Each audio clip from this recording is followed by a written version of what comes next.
I am still financially handicapped. I don't have any resources to continue my life. Siyempre, nag-iisip ako. Gusto ko na magpahinga, wala tayong magagawa eh. Pagka nagpahinga ako, walang makain.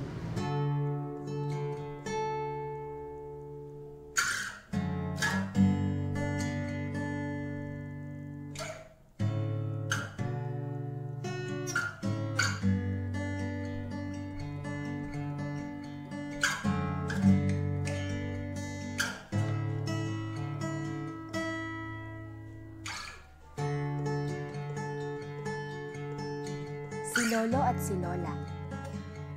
Sila ang mga niisip nating nagliliwaliw, pinagsisilbihan ng mga kapamilya, at naglilibang na lang sa buhay. Ngunit taliwas ang mga ito sa nararanasan ng ilan sa kanila. Marami pa rin ang pilit na nagbabanat ng buto para may pangtustos sa kanilang pang-araw-araw na buhay. Lahat ng bagay na ginagawa natin ay may dahilan. Halimbawa nito ay mga personal na pangarap na madalas ay para makatulong sa ating pamilya. Tulad na lamang nila Mang Ignacio at Manong Maneng, na sa edad nilang 66 ay patuloy pa rin kumakayod at hindi iniindang edad sa pagsusumikap para sa kanilang pamilya. Sa lahat ng daang pwedeng tahakin, napilitang lumiko si Mang Ignacio sa trabahong pagtataksi. Well, there is no more recourse. Wala nang chance to apply to another companies because of your old age. Matanda ka na. Bali, nung nag-apply siya dito, na-interview namin siya kung kaya niya, din dahil dun sa edad niya. Siguro yun, mga 70 years old na siya noon. So, nung tinanong namin siya kung kaya pa niya magmaneho, ang sabi naman niya, kayang-kaya pa niya. Ang buhay pagtataksi ni Mang Ignacio ay gaya ng isang gulong. Minsay nasa itaas, minsay nasa ibaba. Depende kasi merong swerteng biyahe na kumisan maraming pasahero. Kumisan naman mamalasing ka kasi mahihipit ka sa traffic. Bukod sa pagod na dulot ng pagtataksi, may mga lubak ding hinarap si Mang Ignacio sa unang pamilya. Nagkaiwalay na kami because they don't want to stop using these drugs. Nang sinubukan muli ni Mang Ignacio bumuo ng pamilya, nagkaroon ng malaking butas ang kanyang pag-asang makamit ito. Ang mga anak ko ngayon, they were all nababarkada. They took the advantages of my leniency because I am very kind to my family. Edukasyon sana ang daan patungong kasaganahan. Ngunit tila naipit si Manong Maneng sa trapiko ng kahirapan. Hindi naman pwede tayo sa opisina, wala naman tayo natapos. Sa kabila ng hirap na tinatamasa at maliit na sweldong tinatanggap, puspusan pa rin sa pagkayod si Manong Maneng. Wala tayong magawa. Kung magkano kinita ko, pinagkakasya na lang. Depende siya napapaubos. Sa ngayon, 400 plus. Matagal na siya nagre-deliver sa amin ng yelo. Gano'n po katagal? Meron na siguro 10 taon. Sipag na tao. Pero mo, ilang taon na yan. Bata pa ako, nakikita ko lang nag-deliver ng yelo yan eh.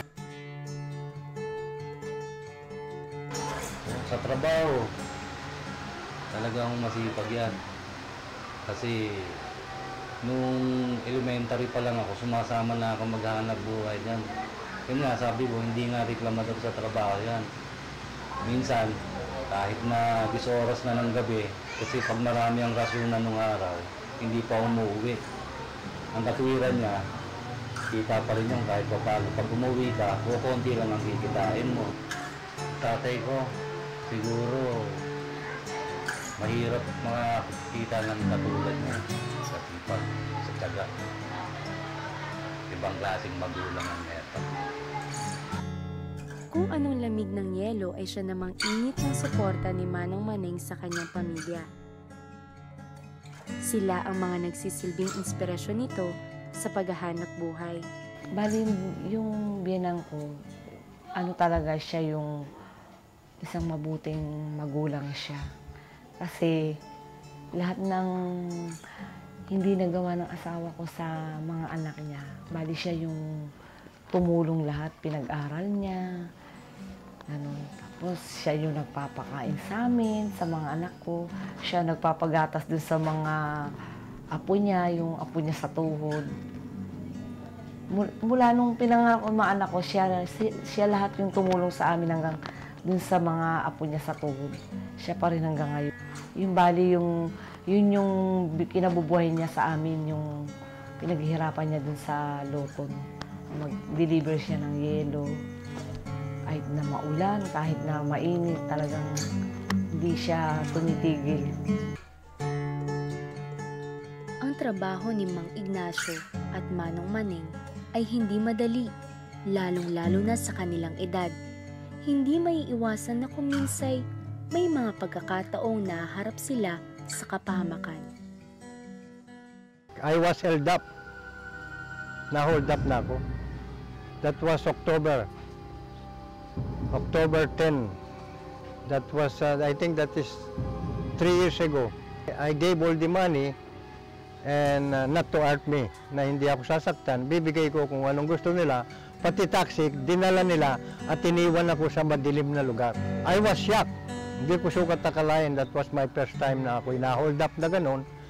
Wala akong preparation, so I gave up. Yun lang, ang naranasan ko dito, 3 beses akong nabangga. Siya dyan sa Lyceum, siya dyan sa doon. Yung dyan sa Lyceum, yung estudyante ang gumasto sa akin.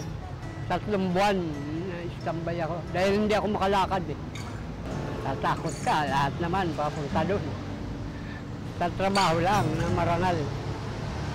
Huwag lang masama.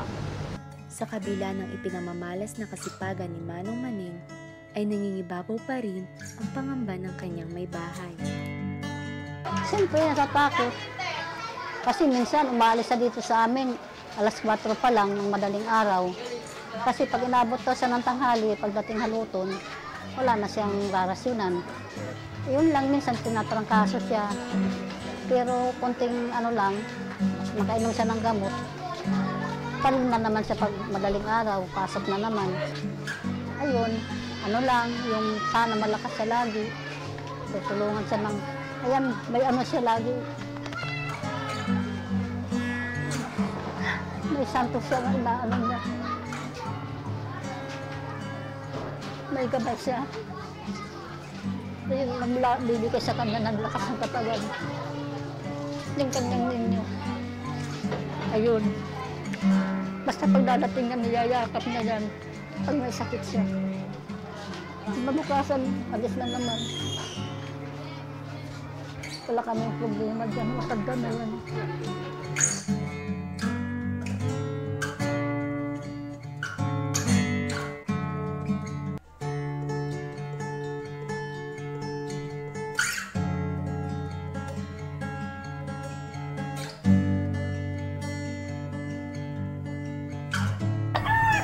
Siguro, andun yung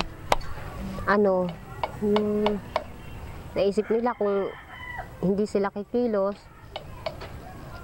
paano na yung mga anak nila. Pero sa edad nilang iyon, dapat hindi na sila nagtatrabaho, di ba? Dapat nasa bahay nilang na sila, naka-stay na lang. Sila ang pag-anuhan ng anak, di ba? Asikasuhin o pakainin, di ba? Siguro sa kagustuhan niya na kikita ng pera, nagtatrabaho pa rin siya, lumalabas pa rin di ba, nagdadrive siya ng taxi. Wala namang masama suportahan yung anak. Ngayon, kung ang anak na may marunong tumingin sa kalagayan ng magulang, dapat tumulong sila. Ganun lang kasimple yun. Ngayon, kung ikaw ay anak na mabuti, at alam mo yung tatay may ganun na katanda, tutulong ka para sa kabubuhay niyong mag-anak. Hindi, wala eh. Puro siya eh. Kaya kawawa yung matanda. Kung susuntusin sa amin, dapat pahinga na rin. Pero wala tayong magagawa.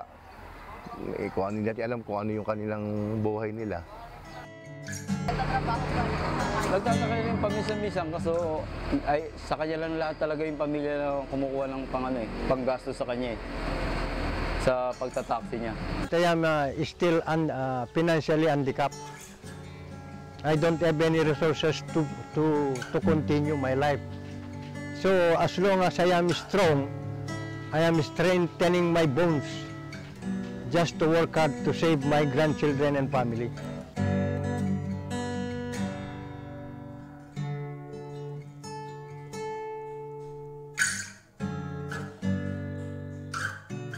Mga anak na siya nakatapos, kaya lang siyempre may mga pamilya na rin siguro.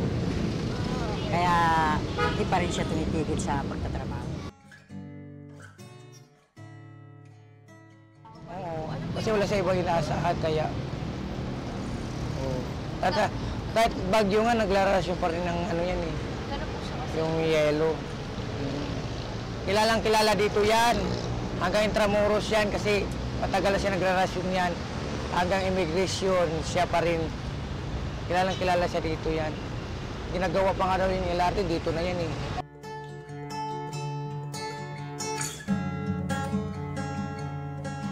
Dapat sa kanya nga mag-ano na siya, magpahinga muna eh. Kaso wala naman kasi mag-asikaso sa ano niya eh. Yung anak niya, hindi naman nag-ano yun, pumupunta dito. Dapat yung sa edad ng biyenan ko, yung bagay, yung mga ganong edad, pahinga na siya.